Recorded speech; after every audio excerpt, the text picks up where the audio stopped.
Why do so many of us feel so frustrated, so scared and bewildered? And how can we feel better? Well, for me, Martha Beck, And me, Rowan Mangan. our job is to live according to our deepest truths, even when it means looking weird. Join us as we laugh and chat and stumble our way towards a better world here on this podcast. Did we mention laugh? I mean, what's the point of transformation if it isn't fun? So check out Bewildered, the podcast for people trying to figure it out.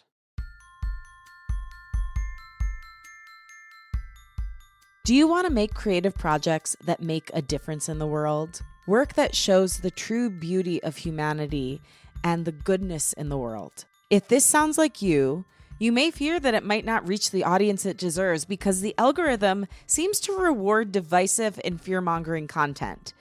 But that's not always the case. Today's guest is proof that there is a way forward for good. She will teach you how to create and grow your work from an authentic and optimistic point of view. Welcome to Unleash Your Inner Creative with Lauren LaGrasso. I'm Lauren LaGrasso. I'm a Webby Award-winning podcast host and producer, singer-songwriter, public speaker, and creative coach. This show sits at the intersection of creativity, mental health, self-development, and spirituality, and it is meant to give you tools to love, trust, and know yourself enough to claim your right to creativity and pursue whatever it is that's on your heart. Today's guest is Lucia Knell. She's the Vice President of Upworthy, which is a media platform dedicated to sharing the best of humanity with the world. During her tenure at Upworthy, she developed their Instagram account, which now has 5 million followers. Her work has been covered in places such as the New York Times, Glamour, Vogue, Fast Company, and the mental health publication Made of Millions. Lucia is also the co-author of Upworthy's book, Good People: Stories from the Best of Humanity, which is out now. It is so beautiful. Please do yourself a favor and get a copy. I wanted to have Lucia on the podcast because her belief in the internet's power to unite rather than divide is inspiring and so needed right now. I love Upworthy and everything they stand for. Lucia has a depth of knowledge on seeing and sharing stories of human goodness and how these stories can profoundly impact our personal well-being and inspire positive change. She's also just a really cool person, so I'm excited for you to get to know her. From today's chat, you'll learn how to counteract mean world syndrome with positive content, tips for creating better boundaries with social media, how to do a creative project with your community, mental health tips, and the vulnerability of seeing the beauty in the world instead of always focusing on the negative, and how to stay in that beautiful vulnerability. Okay, now here she is, Lucia Knell. Lucia, I am so excited to be here with you on Unleash Your Inner Creative. You have such an incredible story to tell, and thank you for being on the show. Thank you, Lauren. It's so exciting to be here. I'm super pumped to have a convo with you. Me too. And, I believe creativity is really connected to the inner child. And so I'm so curious about young Lucia. Did you have a love for people from a young age? When did this passion for showing the goodness in humanity get lit up in your heart? Okay, I'm obsessed with that question. I'm like, I want to ask that question to every friend in my life and every person I come in contact with. First of all, I'm a Pisces, and so that's just I feel like I should just get that out of the way now. Thank you. We love a fish here. We're fish friends. We're water people. What are you? I'm a Cancer rising, and then I'm Aquarius sun, Sagittarius moon. Okay, period. Great. What are yours? I need to know your big three too. So we've got Pisces sun. Here's the thing about me is I only know 2 of them. So it's Pisces sun and Scorpio rising. Gorgeous. My dad's a Scorpio rising. I love it. I mean, I think I say that because I think I've always had an inclination towards empathy. Yeah. And an inclination towards being an empathetic human from a young age. I've always liked to just see people for who they are, meet them where they're at. I've always been somewhat of a floater socially. And I think as a kid, I was a little self-conscious of that, being like, why can't I just fit into one box? Why can't I use one word to describe who I am or what group I'm with? Why do I have so many different kinds of friends? And now as an adult, I see that not only an asset, but an endearing quality of because you can shapeshift, and lots of different people identify with the way you communicate and lead your life. And it's actually a really beautiful thing. I think I've always been able to connect to a lot of different types of people since I was a kid. And that sort of forged a path, so to speak, to be able to relate to lots of different people and hear and be interested in hearing about people who might be different than me because I find value and interest in it. That is so beautiful. I love it. And I think there's a lot of people listening who feel like that. Actually, I remember my dad when I was little sent me this article about floaters. Like it's an actual term because I felt like I was the same way in high school and middle school. And he like said that they have a lot of success long term because of exactly what you're pointing out. But there's some people listening who are floaters like us, but still feel like they haven't found their place. Like, how do you find peace in being this type of human?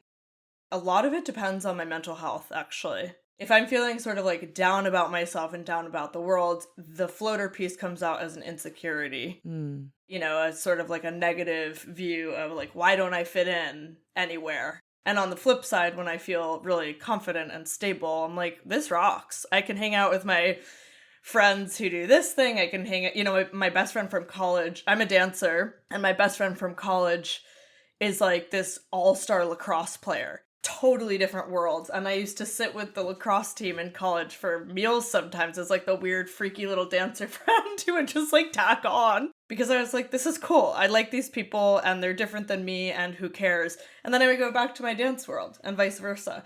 So I think there's like something to be said about finding a comfort in it, a pride in it of just like being who you are. But again, I still struggle with it sometimes. Like I'll be in therapy and talking about like, it's really confusing for me from an identity standpoint. Like how can I be one way at work, like super professional, super ambitious moving forward, and then another way with, you know, people I just want to like chill around and be kind of an idiot around. And like, how are those things happening at the same time? And I think the answer is that we're just like complex individuals, and that's okay. Like it's okay to be someone different, or, you know, a version of yourself that's different with your parents than it is with your colleagues, than it is with someone you see at pickleball or whatever it is.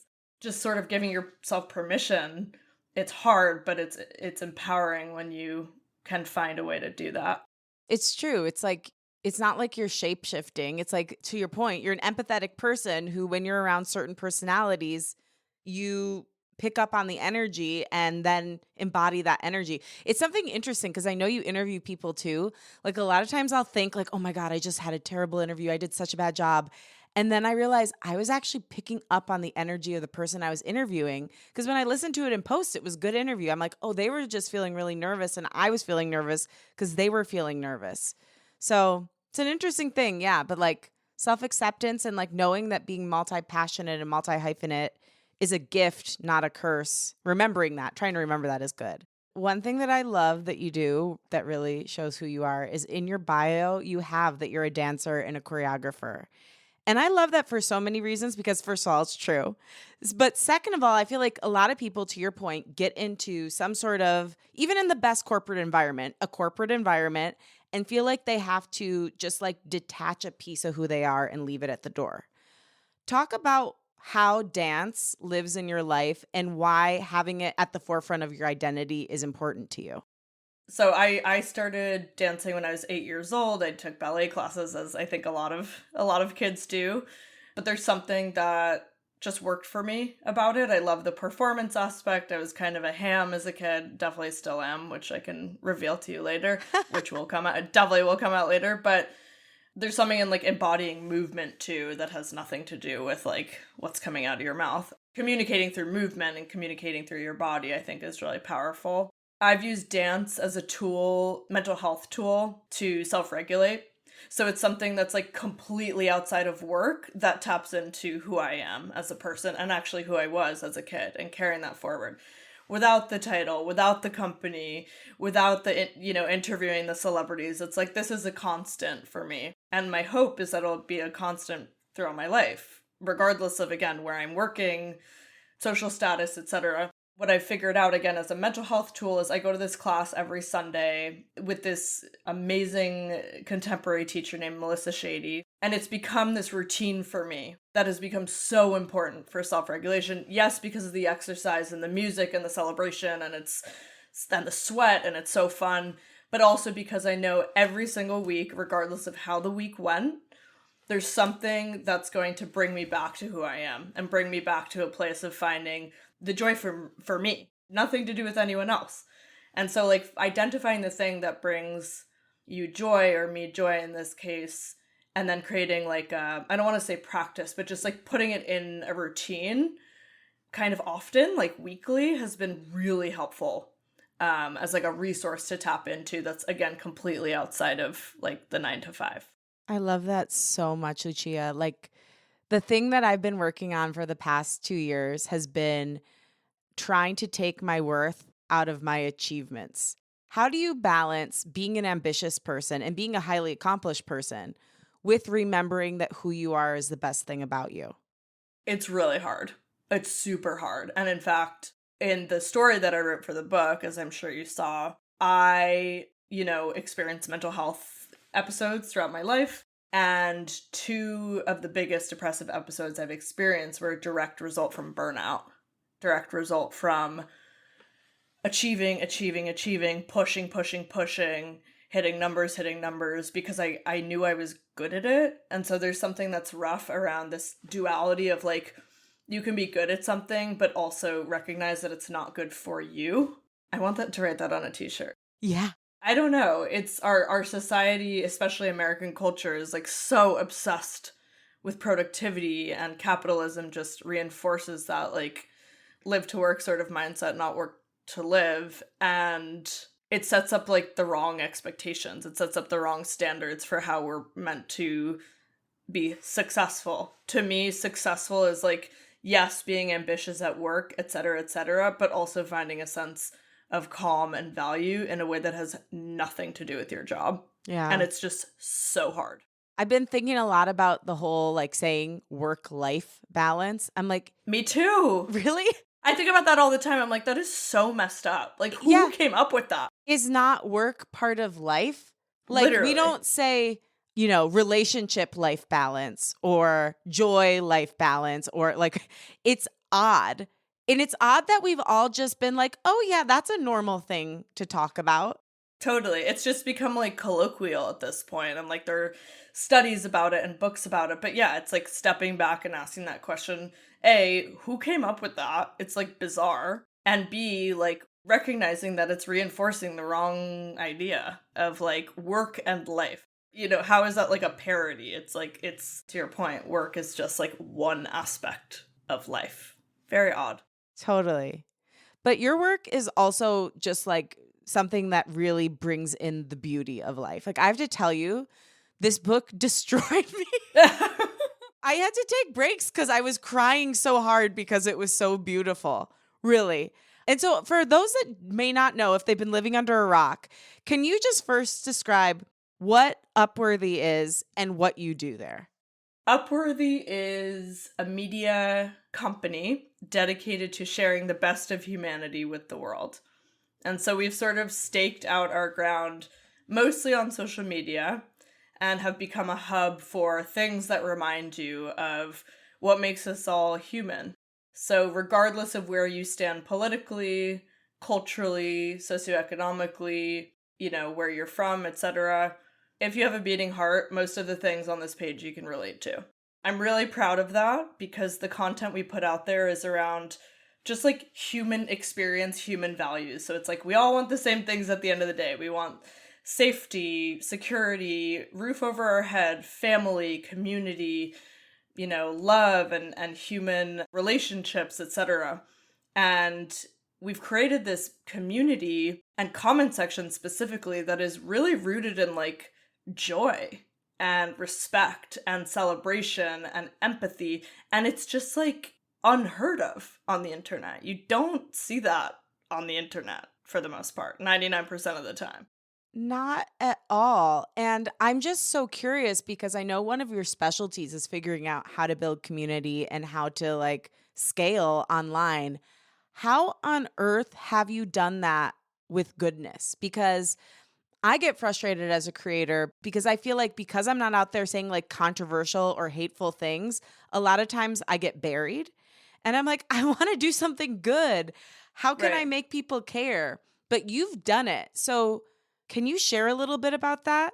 For sure. I mean, honestly, I think it's because there's a need for it. It's like a hole, and there's been a demand for it, which is, to your point, Lauren, like the stuff that travels on social media or historically has traveled on social media is based in like fear-baiting headlines, rage-baiting headlines, some talking head like yelling about one thing or another, and people are just tired. It's like we live on our phones, which I also have another opinion about that I'll share. It's not like whether you have your phone or not, it's like how often you're looking at the phone, basically. We have these like tiny computers in our pockets all the time. Like our lifestyle in the past 20 years has completely transformed.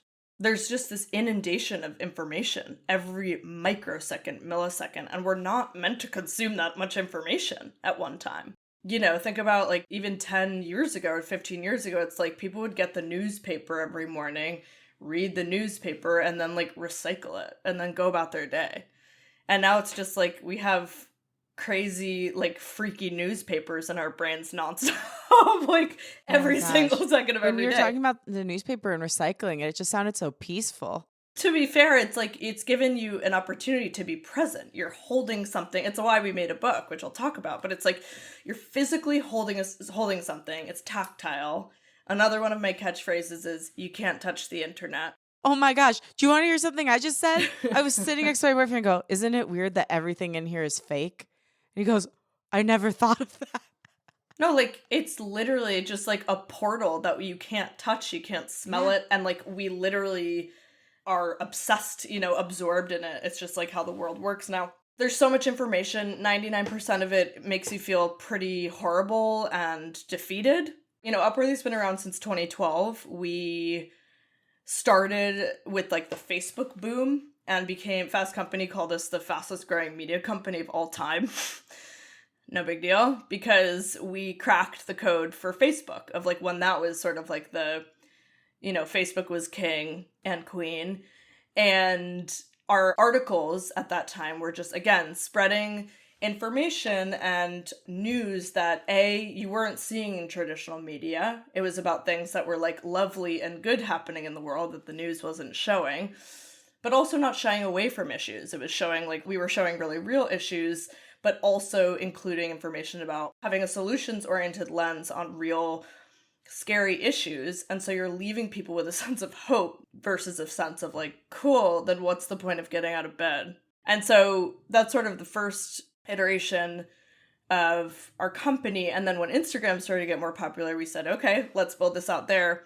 And it just grew. We haven't paid for one follower, spent any money on building our followers. And then the last piece of this is we saw a gigantic spike in followers during COVID, because that's when people needed it most. In a time of uncertainty, in a time of fear, and Upworthy sort of became a home for, not only are there, you know, good things happening in the world that you're not seeing, but also let's talk about it. Let's create community here. And people started interacting in the comments. I would be, you know, asking questions to the audience and responding like, what are some kind ways you can show up for your neighbors right now? Or what are you seeing in your communities? And then people would submit things being like, every day I've been like going to a senior's home and delivering them food or whatever it is. And it just highlights that like the goodness still goes on even when you don't see it, even in the scary moments. It's always there. Yeah. I was curious as you mentioned COVID, because that was a time when so many people were going through so many things, but it sounds like you were busier than ever during that time. Yeah. Big time.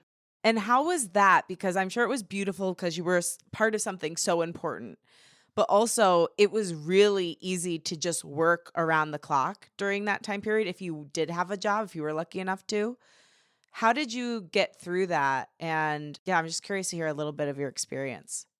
Yeah, that was a very hard moment for the team, for sure, because running a social media page is like it's not for the faint of heart. It is a hard job. Talk about being on all the time. Talk about like, you know, it's your job to be on your phone all the time. It's your job to be providing like content and solace for millions of people while realize, you know, I'm like at home with my cat being like, so how am I doing? Yeah. You know, like I forgot, like what's going on? It was really hard, for sure. Totally very, very hard. Hard to set boundaries when you're homebound and your job is like on your phone. It's like if I wanted to wake up at 2 a.m. every night and post something or chat with someone across the world via the page, I could. And so running a social media page requires so many boundaries that now I've gotten really good at, and it's saved me for sure. For someone who's listening right now who has very poor boundaries with their phone and with socials, do you have any tips on how they can start to, first of all, like recognize it, and second of all, start to set the boundaries? Yeah, so I can share some that work for me. That's a great point. Recognizing, I think the first thing is just like doing an audit, so to speak, on like, how much time am I spending on here and why? And not like using one of those apps to be like, uh-oh, your Instagram's locked, or like, you've been on here for 3 hours today, and then like you feel ashamed or something. It has to come from you, much like any like habit changing effort. So for me, I noticed that in bed, I would wake up and look at Instagram before I got out of bed. And I was just used to it. It's like 7:30 in the morning, and the first thing before you like experience any part of your day is looking at social media. And as soon as you open social media, suddenly your brain and your perspective is subject to whatever you're seeing, whether it's like a video that makes you mad, whether it's a cute thing, whether it's a picture of someone that makes you feel insecure. Like, you have no control over it. And that's before you start your day. So I realized that was happening. And so now I have a rule with myself where I won't open social media until I've done my entire morning routine. I'll get out of bed, make my bed, feed my cat, go, wash my face, drink my coffee, do my thing. And then if I want to, I'll look at social media. Sometimes I'm like, do I even want to? And then I'll say no. So even asking the question to yourself, it's like, we all, like, my thumb is always going to Instagram. We all feel it. It's so freaky and bizarre. And being able to, like, just take a mindful beat and say, like, do I even want to open Instagram right now? And usually I'm like, not really. It'll probably make me feel, like, not great in this moment. I just don't need it right now. And so I'll, like, make a different choice. That's morning. And then evening, I've become, like, a total old lady, and I love going to bed at 9 p.m. It's, like, kind of become my new obsession. Or getting in bed, rather, at 9 p.m. And I really try not to look at my phone in bed. I try to read. Wow. I know, isn't that kind of crazy? That is revolutionary. No, but the getting in bed thing, that is a hack. Just getting into bed will help you sleep more and better. That's something I've started saying, like, we need to just not lay on the couch at night. Let's just go to bed and lay in the bed. And then you sleep. You just sleep. Your body, it's like training your body to just start to wind down. Yeah. And like signaling to your body. It's like not this like blunt difference between like watching TV and then immediately crashing. It's like giving your body and your mind time to ease into it. And if you get in bed early enough, I'm like advocating for an early bedtime. Yeah, no. Get into bed. Like, I mean, most often I don't fall asleep until 10, but like that's still early for adults usually. But then that entire experience has been colored by like reading a book and getting like organically tired. Yeah. And like feeling excited that you're about to get a lot of sleep. Like, it's possible. Yeah. And it kind of even feels special because, like, I like to dim the lights. I'm like, oh, it's like so nice in here. It's so cozy. I'm not on your level with the book thing. I should try that.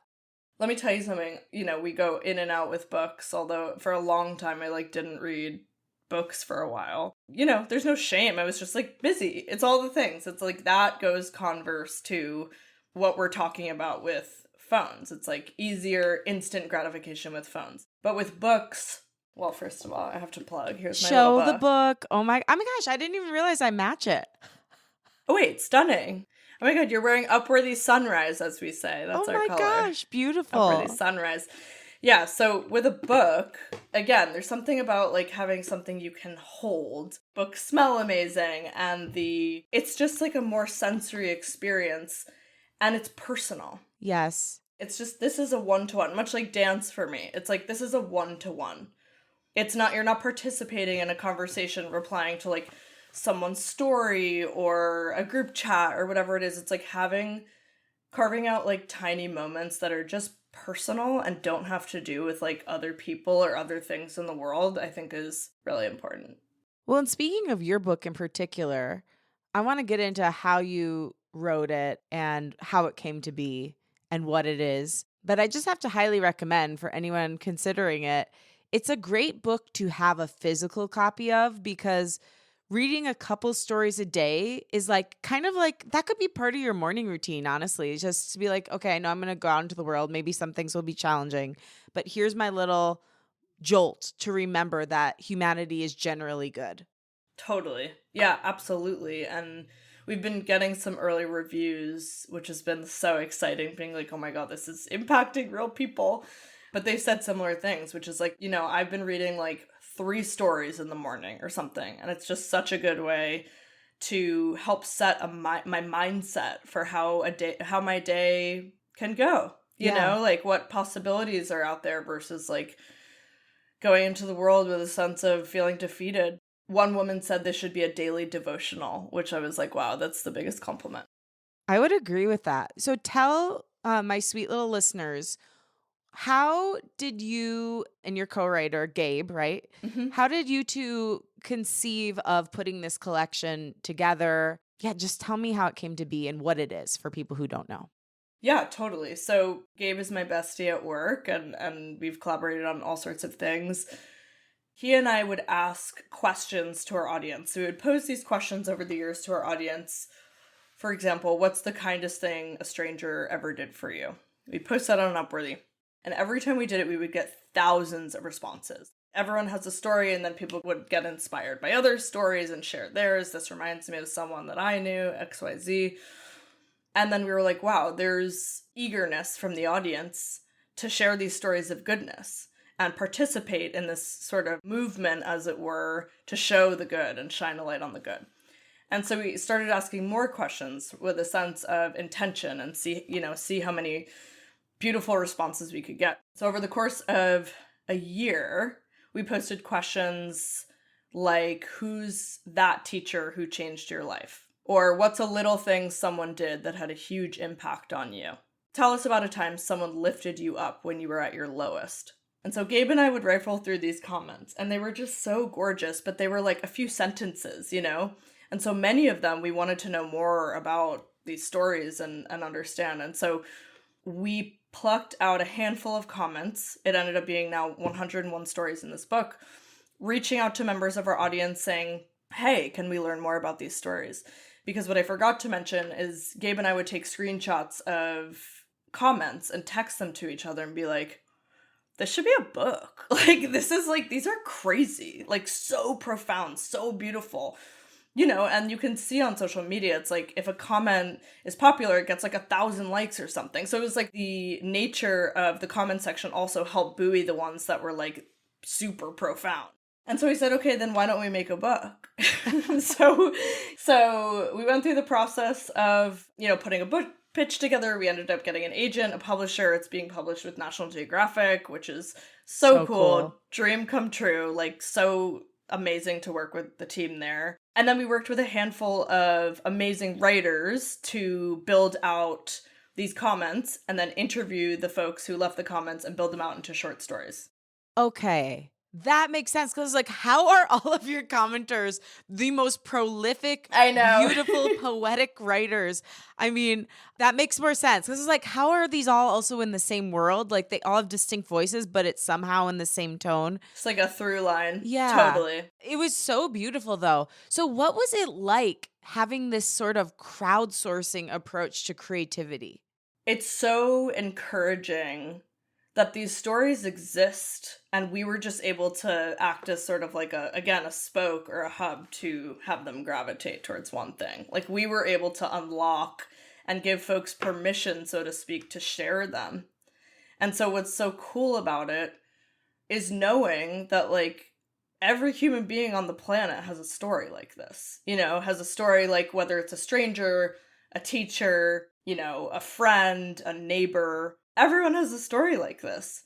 And so being able to activate that sort of like energy and activate that sort of those memories encourages others like yourself to sort of absorb those stories, absorb the lessons from the stories and the feelings, and then hopefully carry them out into your day and carry them out into the world to maybe be that for someone else or be eyes wide open for a way you can help a stranger.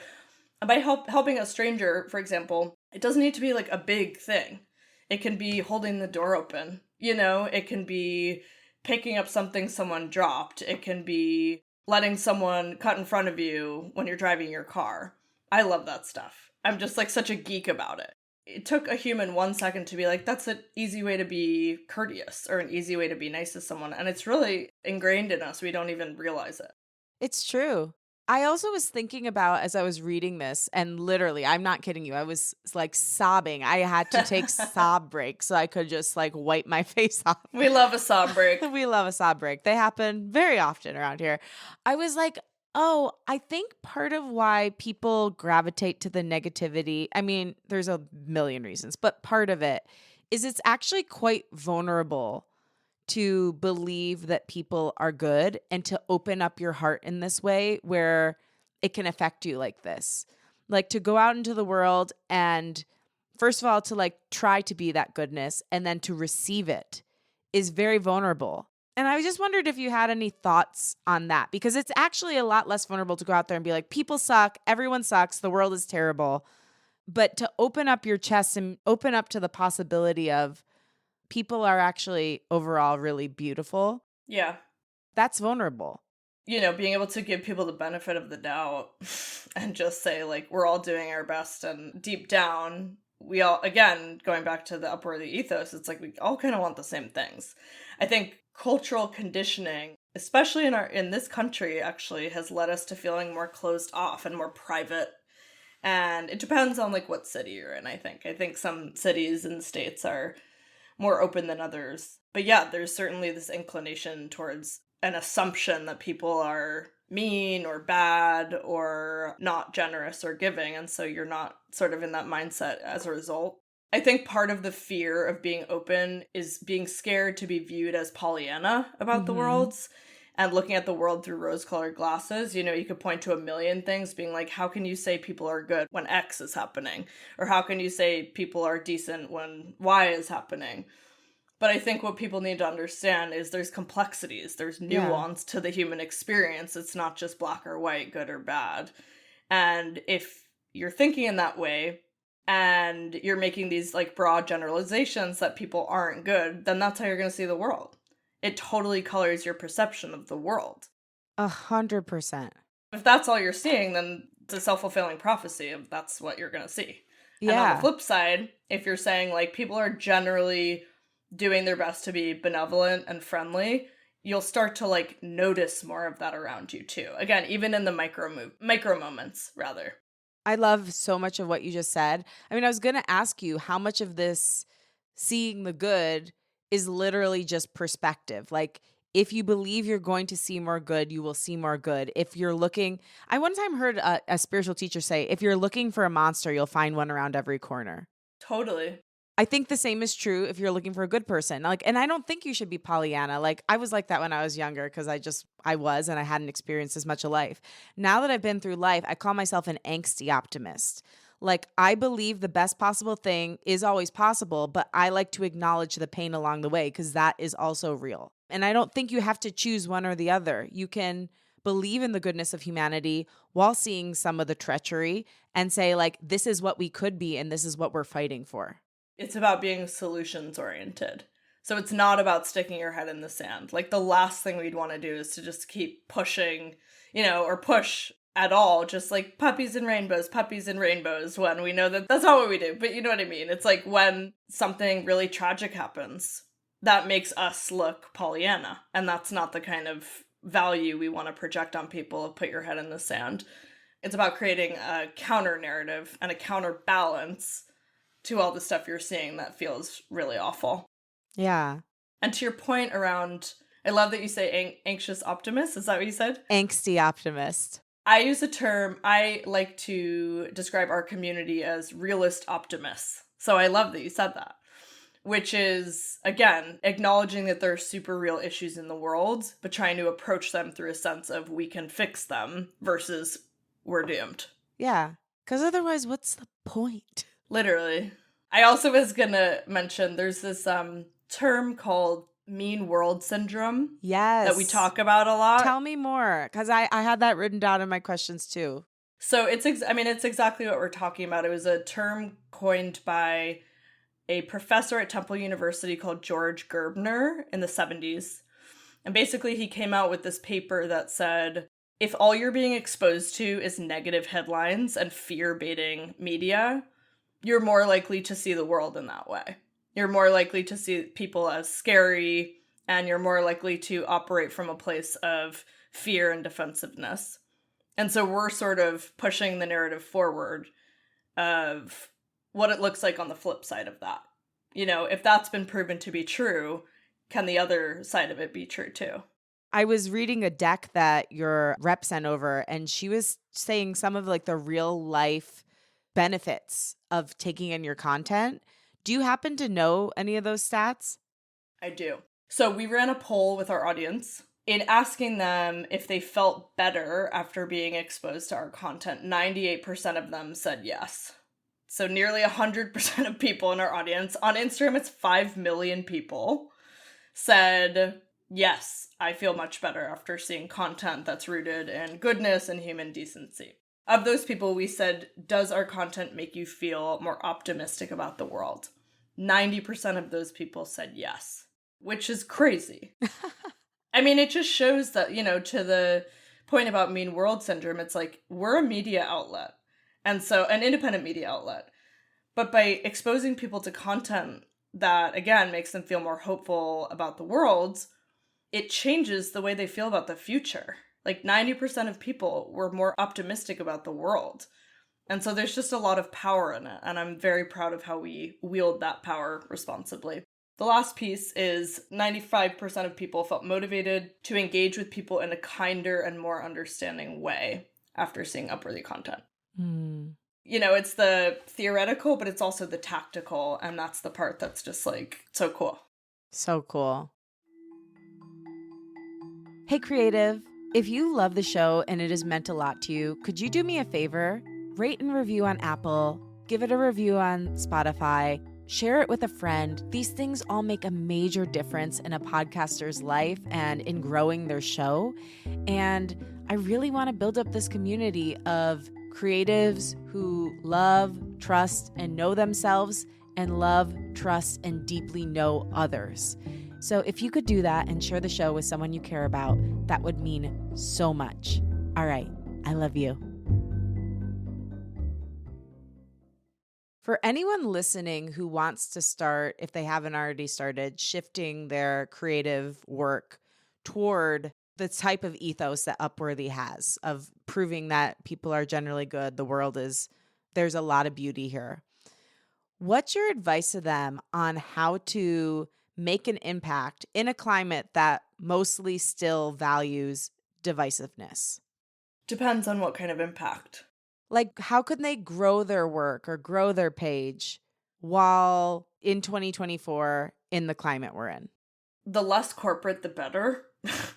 I think the reason people love Upworthy is because we feel like a friend and not like an influencer or not like a brand. And that's what's driven us in the right direction in a huge way, is like being able to develop trust with the audience. And so for me, you know, you look at some of the biggest companies that have amazingly successful Instagram accounts. Duolingo, I don't know if you guys follow these accounts, but they're iconic. So whoever's running the Duolingo Instagram, props to you. The TSA, literally the TSA Instagram, Love it. have you seen it? It's I don't follow the Instagram, funny. I follow the threads, and it's hilarious. It's just like so funny. I'm like, what 22-year-old is running this account and can I hire you? Whoever runs the page for the state of New Jersey is iconic. So many pizza references and hoagies and all that. The point is, I think the reason they're so successful and the reason Upworthy is so successful is because we just speak to the audience like people. You know, we're just speaking to the audience like you would send a meme to a friend, where It's like capitalized LOL, something like that. I mean, I just sounded so old saying that, but like just thinking about it as treating your audience like you would treat a friend. Obviously, it depends on the organization and like the kind of work you're doing, but I think there are ways to inject light and humor and joy into the stuff you're putting out that becomes more of a hook and just more interesting than something that feels really stale. I know that that's not like totally applicable. Obviously, some in the impact space, there's some issues where it's not appropriate to use humor, you know? But I do think having that sense of like just being a person, being vulnerable, trying to be human, you know, like your page is wonderful. It's like just having vulnerable, relatable copy or conversation or video is how we grew, honestly. It's beautiful. And speaking of sharing human stories, you shared your story. It was so wonderful. Would you mind sharing a little bit about share as much of the story as you want to, and then like how you got to the place where you decided you wanted to share that story and like spotlight what you did? Totally. So I wrote a story called Sine Wave, and it is in a chapter 5, called When I Needed It Most. It is a story about my brother coming to live with me when I had a mental health breakdown and had to leave work to go to a treatment center for 4 months. It was a horrible time in my life. It was kind of a nightmare with meds and side effects and running through doctors and et cetera, et cetera. It was definitely the lowest point in my life. And my brother flew from New York to LA the same day that I called him.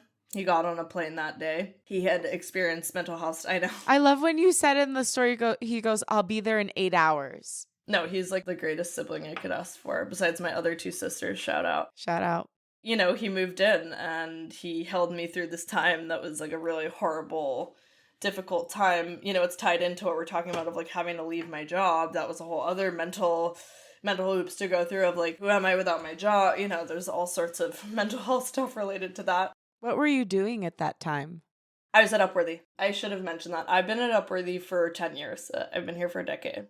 Since you were a youth. You still are a youth, but like a fetus. I was literally a fetus. Yeah, I was like in utero. Yeah. But actually, what's even cooler is it happened while we were making this book. Wow. It was like pretty recent in the grand scheme of things. So the book we've been working on for 3 years, and about 8 months into it, I had to take a pause. And that was devastating for me because I didn't know how long I was going to be out. I just didn't know how long it was going to take for me to heal. You know, there's no timeline. It's so different for everyone. And what was amazing is my co-author, Gabe, you know, I kind of came to him sheepishly being like, I'm so sorry, but I have to leave. Like, I have to go on leave for a bit. And without blinking an eye, he was like, go. Take all the time you need. Like, such an empathetic, caring friend. He's a friend in that moment versus a colleague. And then when I started to feel better at the same time, Gabe called me and he was like, you know, if and when you're feeling up for it, I would love for you to come back on. And so it was sort of this bookend moment of me in, you know, spiraling in the depths of despair in this depressive episode and being caught on both ends through Gabe, through my brother, through my family, through my friends. Like, it was just such an amazing example of the best of humanity, of what people will do to make sure you feel okay. And I'm lucky, you know, I'm lucky I have those resources. I'm lucky I have family that's able to show up for me. But I felt like it warranted a story in this book. It definitely did. It's so beautiful. You know, if there's anyone listening right now who's in the midst of something like that or coming out of it, do you have any words of wisdom for them on how they can cultivate self-compassion? Because I feel like that's one of the hardest things when you're in the throes of a mental health anything. My biggest piece would be day by day. Like, I think when I was in it, you know, I would break down all the time because I thought it was never going to end. And I was like, this is my life. It's sort of like I'm sentenced to this as a reality. And my family and friends would say, like, in a gentle way, like, it's not forever enough. But I believe that because when you're dealing with mental health stuff, your brain chemistry alters the way you think and the way you see things and the way you envision the future. And so the only thing I could do was day by day, just day by day. And today it feels bad. Tomorrow it might feel a tiny bit better. The next day might feel way worse. The next day it might feel neutral. It's just like tiny little building blocks of giving yourself the space and compassion to feel how you feel that day and know that it's not going to take like a magic wand or a magic bullet. It's just going to be moment by moment, day by day, and getting all the support you can get and taking it It's so hard though. For anyone listening, it's like, I honestly encourage people to reach out to me. Like, I love talking about this stuff with anyone. I like being the person that I wish I had. So definitely feel free to contact me. That is so beautiful and generous. One of the other things we talk about on the show is self-love, self-trust, and self-knowledge. You've probably heard me say it if you listen to an episode, but I really believe in approaching creativity from a holistic perspective. And so I'm curious, how do you work on those things on a daily basis? I mean, I think it's a combo of kind of everything we've talked about. I think for me, especially through the lens of mental health, routine is massive. Just like, again, that morning routine, that evening routine, structure is massive. Honestly, boundaries with social media. It's like, I kind of love that I work in social media and I work for the internet, and I'm the biggest advocate of boundaries. And then I think getting to know yourself, like giving yourself a chance to understand what works for you, like socially, job-wise, etc. But for me, for example, it's like, when I lived in New York when I was in my 20s, I was booking every single night with plans. Every single night I had plans. Sometimes double plans. And looking back, I'm like, no wonder I would crash all the time, because you didn't give yourself time to rest. I've become a huge advocate for rest now. Yeah, my friend Allie made these shirts. I told her I was a rest lobbyist, and she made us shirts that said rest lobbyist. It's like so good. I love that. Nothing feels more peaceful than looking at my schedule and seeing nothing. Oh my God, greatest. Even on weekends. Oh my gosh, especially on weekends. Yeah, especially I have like on a lot of weekends. plans on Sunday and I'm already feeling anxious. I know. Yeah. Like, when am I going to like rest? And then Monday's the next day. I'm not going to be okay. Yeah, exactly. No, it's so real. Rest is so real, and I didn't learn how to do it until I came out of treatment. Like, I think, again, it's a cultural thing. It ties into the job stuff. It ties into the productivity stuff. It's like carving out a plan with yourself to rest. Like, think of it that way, you know, which is just like no other people. Like, sometimes I'll be in my house and just be like literally sitting in silence, and it's extremely healing. Yeah. Because I'm like, just calm down for a second, and you don't need to be booked all the time. You don't need to be around other people all the time. Again, easier said than done, depending on your personality, mental health stuff, etc. But I'm an extrovert for the most part, and I love staying in on a Friday night now. It's like, please. You can have it all. I'm tired. Like, I'm so tired all the time. Yeah. So, like, let me recharge, and then I'll hang out with friends the next night, you know? Yeah, I think that's one of the biggest things I battle. I'm like, am I still interesting if I do this? Like, you're making plans based on whether or not other people will think you're interesting. Like, do you think you're interesting? Because if you Right. do, you'll be just as interesting sitting home as you will be out at a party. You're the same person. Yeah. Also, like, if you're going to a party for the wrong reasons, or for the reasons of, like, people-pleasing stuff, that's going to make you feel way more depleted eventually than, like, listening to your body and being like, I think I need to sleep. Yep. So important. I could ask you a million more questions and just talk about life with you, but I feel like I want to know, outside of yours and Gabe's story, what in the book was one of your favorite stories, or like a couple of your favorite stories that just like gripped you, and why? Yes, there's a story called Sky's the Limit, and I'm obsessed with it. It's basically about this girl who worked at the Cheesecake Factory. Do you remember this one? Yeah, wait, and then she became a lawyer? Yeah, so she worked at the Cheesecake Factory after high school and dreamt of becoming a lawyer, but she couldn't afford her LSAT test prep and the LSAT exam, etc. She had a pretty bleak vision of her future. She was taking care of her younger siblings. Her parents were sort of like in and out, and it was sort of a dire situation. While she was working, she had this regular customer that she would always interact with, this older woman. And it was sort of this nice, you know, she's a total stranger, but it was a nice dynamic, and they would banter about like many things in life, etc. And I guess at some point, this girl named Sky revealed to this woman that about her dreams of becoming a lawyer. Eventually, this woman comes back to the Cheesecake Factory. Also, shout out to going to the Cheesecake Factory this often. I know. I was thinking that when I was reading it too. I was like, wow, I actually didn't know you were allowed to go that much. Yeah, it's like sounds illegal. Yeah. Speaking of law. And and this woman, long story short, ends up offering to pay for the waitress's LSAT prep courses and exam. And out of the kindness of her heart and just seeing how much it meant to her, and the girl ended up going on to become a public defender, like a civil rights lawyer. So that's sort of her way of paying it forward. And so it's just stuff like that where it's like total stranger, you know? It's like, that's like, there's no family there. There's no like friend situation, just like an acquaintance that you happen, you know, she's her waitress and you happen to have sort of like a top line relationship with. It's beautiful. I love that story. It really is. And then I just have to say one other thing before we wrap. I was looking at Upworthy today, and there was a section about like all these people who started taking music classes. Yeah. And it just struck me, and I'm so curious because they were taking them like later in life, which is not easy. Like to start a piano class when you're in your 60s is very difficult.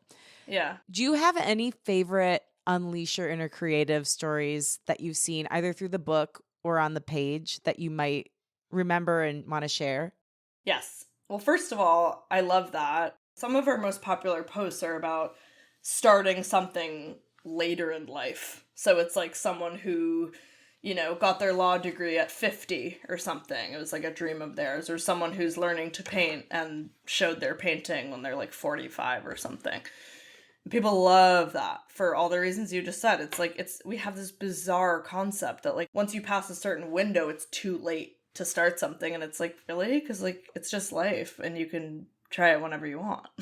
The example that I love, and maybe this isn't as, you know, this is more high level, but taps into people's sense of, you know, joy and playfulness, is we have this post that I'll send you that features a gas station that put a sign on their window that says, you can only enter if you do a silly dance. I love that. Literally a gas station. And so then you see all the camera footage of people walking in like truckers and like old men and all these things, and they're coming in, they're just like, like they're doing all these like absurd moves and like cracking up, and everyone around them is cracking up. And it's just like totally, again, random location, middle of nowhere, like folks of all walks of life coming in and genuinely enjoying it because it gives people permission to tap into the playfulness and the joy that we all have as kids that we end up sort of like losing over the years. And again, going back to like, you know, similar to why people share on Upworthy, there's an inner eagerness and there's an inner desire to let that part out, but you need permission for some reason. I think it's like a human psychology something so scientific, but it's like put that on a t-shirt. Yeah, literally. I'm like, you can, TM, you can quote me on that study I just did. Human psychology, whatever. And Upworthy's become, like, we basically created a platform and then everything comes. It's so cool. It is so cool. Again, I'll send you the link to that video because it's unbelievable. And that is the best of humanity. We all have that in us.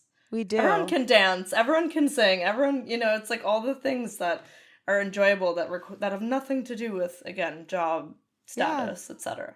Creativity is your birthright, and so is goodness. So I want to thank you for everything you do as a human, as a creative, to put goodness out into the world. And you're just a really beautiful human being. And thank you for showcasing and spotlighting other beautiful human beings. Thank you so much, Lauren. Likewise. And I can't wait to hang out. Same. It's going to be so fun.